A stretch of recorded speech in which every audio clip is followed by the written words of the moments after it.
Hi అండి, నమస్తే. Welcome to Winnie చేతి వంట. ఈరోజు నేను వీడియోలో మార్నింగ్ ఇడ్లీ పిండి మిగిలినప్పుడు ఇలా ఉల్లిపాయ పచ్చిమిరపకాయలు వేసి ఈ విధంగా పునుగులు చేస్తానండి. ఒకసారి మీరు కూడా ట్రై చేస్తారని చెప్పి వీడియో చేశాను.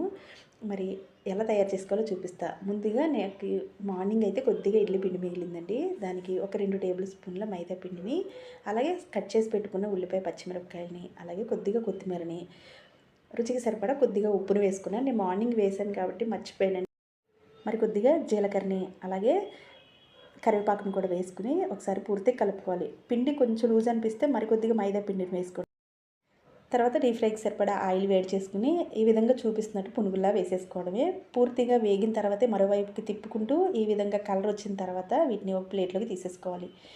మిగిలిన పిండిని కూడా ఇదే విధంగా పునుగులు వేసేసుకుని మీకు నచ్చిన పచ్చడితో తింటే చాలా అంటే చాలా బాగుంటాయండి. ఇవి చట్నీ లేకపోయినా కూడా చాలా బాగుంటాయి. ఒకసారి తప్పకుండా ట్రై చేయండి.